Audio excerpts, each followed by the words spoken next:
the business news. We're going to move on now, take a look at what's grabbing the headlines here in France with our paper reviewer, Florence Firmino. Hello. Hi, Kat. And after the elections of the last weekend, we now have a wait for next weekend, second round, and the paper's utterly obsessed. That's right, they're so obsessed with that. That's all I'm going to talk to you about. So if you're not interested in the municipal election, get out of here for a little bit. You're going to make it interesting. I'm going to try to make it interesting. Now, a lot of papers are focusing on what this means for the socialist government. François Hollande, this was a major flop. That's what all the papers are saying today. A wake-up call, and Libération, so the left-leaning paper, calls it actually a slap in the face for François Hollande there, and it says remaniez-vous, which is kind of a play on words on maniez-vous, which means hurry up, but also remaniement, which means government reshuffle. It's time for some change. Now, Libération in its editorial says the clock is really ticking here. The president needs to get his act together and has several things he needs to do. The first thing he needs to do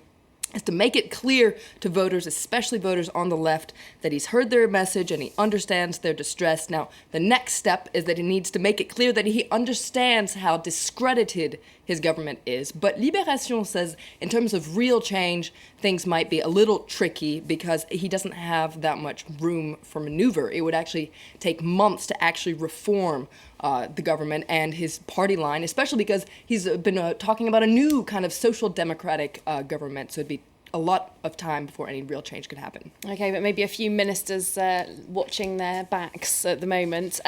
The communist paper, L'Humanité, quite a lot harsher in its criticism, isn't it? That's right, really lashing out today, says that Hollande is reaping the fruits of his blindness, and it also has a very harsh editorial, says that Hollande is in denial, completely out of touch with voters on the left, and that's why they punished him by either not going out to vote or by voting for the far-right National Front Party. And L'Humanité says that worse than that, the fact that people voted for the National Front, on the one hand, it was a protest vote, but it was more than that. The National Front has become a real alternative for a lot of voters on the left. Yeah, it was a real pariah party a few years ago. And for many people, it still is as well. That's right, but for a lot of voters, it actually seems like a new solution, a third way kind of. And according to L'Humanité, if the government continues to be stubborn, well, this kind of, it calls it an earthquake. Well, we could see these earthquakes happening all over again.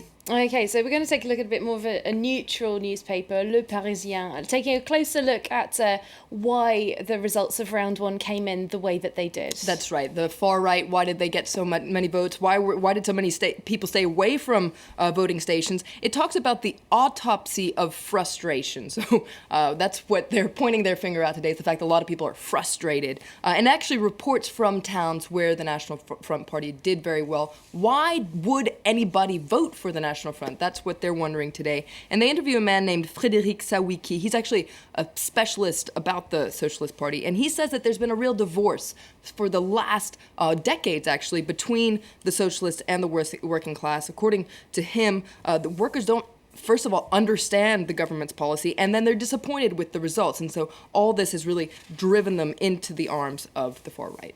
Okay, and the business community has never been really a big fan of President Hollande, have they? The business newspapers also having a bit of a stab. That's right, they're chiming in on it as well. Les Echos says that Hollande has his back against the wall to reconquer these voters on the left. Now, 20 Minutes has an interesting poll today that points out that not only the left thinks it's time for change, everyone thinks it's time for change. 76, there you can see it, percent of people they asked want there to be a government reshuffle, and out of those people, 69% want the prime minister, you can see there, Jean-Marc Ayrault, they want him to go. So everyone says it's time for change. Oh my goodness. The right-wing press finally, of course, probably enjoying all of this, really.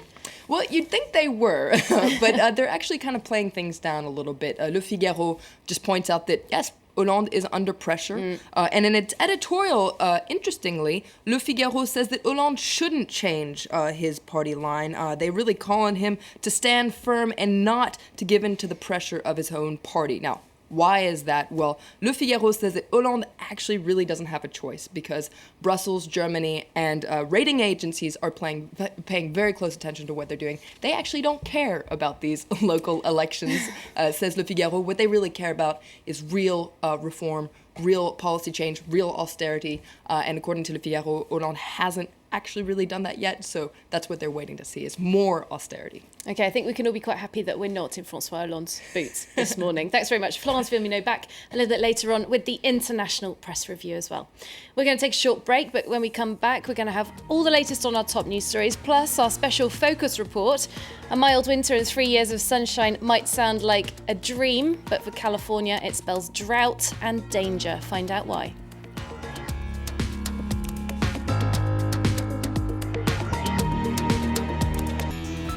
Ho Chi Minh City Revisited. Wednesday, April 30th, 1975, Saigon, the capital of South Vietnam still controlled by the Americans, is surrounded by North Vietnamese troops. Communist forces quickly penetrate the city, putting an end to the Vietnam War. The former capital of France's Indochina is now the leading industrial center of this emerging economy. The bustling city, now called Ho Chi Minh, still bears battle scars, and memories of old Saigon are still very much alive. Ho Chi Minh City Revisited on France 24 and France24.com.